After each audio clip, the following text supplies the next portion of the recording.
പുതിയ വീഡിയോയിലേക്ക് എല്ലാവർക്കും സ്വാഗതം. കുറഞ്ഞ സമയം കൊണ്ട് നല്ല അടിപൊളി രുചിയിൽ ഒരു മീൻ മസാലയാണ് ഇന്ന് ഷെയർ ചെയ്യുന്നത്.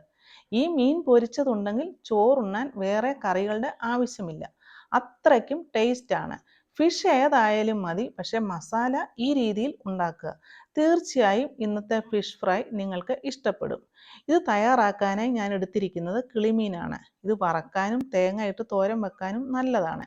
ഇതിൻ്റെ ചെതുമ്പലൊക്കെ കളഞ്ഞ് ക്ലീനാക്കി വരഞ്ഞ് മാറ്റി വെക്കുക. ഇനി ഒരു പാത്രത്തിൽ കുറച്ച് മുളക് പൊടി, മഞ്ഞൾപ്പൊടി, ഉപ്പ്, അതുപോലെ കുറച്ച് നാരങ്ങാ നീര് എന്നിവ ചേർത്ത് ഇളക്കുക. അതിലേക്ക് ക്ലീനാക്കി വെച്ചിരിക്കുന്ന ഫിഷ് ഇട്ട് മസാല പുരട്ടി മാറ്റി വെക്കുക. ഇനി ഒരു മിക്സിയുടെ ജാറിലേക്ക് കുറച്ച് കറിവേപ്പില, വെളുത്തുള്ളി അല്ലി, ഇഞ്ചി കഷ്ണങ്ങൾ, ചെറിയ ഉള്ളി എന്നിവ ഇട്ട് അരച്ച് ചൂടായ വെളിച്ചെണ്ണയിലേക്ക് ഇടുക. കൂടെ 1/2 ടീസ്പൂൺ മുളക് പൊടി, 1/4 ടീസ്പൂൺ മല്ലിപ്പൊടി, 1/2 ടീസ്പൂൺ കുരുമുളക് പൊടി എന്നിവയിട്ട് വഴറ്റുക. കുറച്ച് വഴറ്റിയതിന് ശേഷം ഉപ്പ് കൂടി ചേർക്കുക. മീനിൽ നമ്മൾ നേരത്തെ ഉപ്പ് ഇട്ടിട്ടുണ്ടായിരുന്നു, അതനുസരിച്ച് വേണം ഉപ്പിടാനായിട്ട്. ഇനി മസാലയിലേക്ക് ഫിഷ് എല്ലാം നിരത്തുക.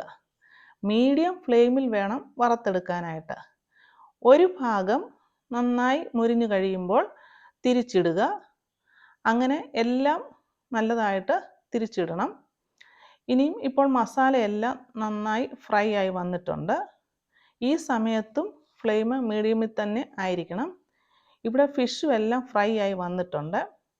കുറേ കൂടി മുരിയണമെങ്കിൽ കുറച്ച് നേരം കൂടി ലോ ഫ്ലെയിമിൽ വറക്കുക. നല്ല മുരിഞ്ഞതും മണമുള്ളതും ടേസ്റ്റി ആയിട്ടുള്ള ഫിഷ് ഫ്രൈ ഇഷ്ടമായെങ്കിൽ ലൈക്ക് ചെയ്യുക, കമൻറ്റ് ചെയ്യുക, ഷെയർ ചെയ്യുക. സബ്സ്ക്രൈബ് ചെയ്ത് സപ്പോർട്ട് ചെയ്യുമല്ലോ.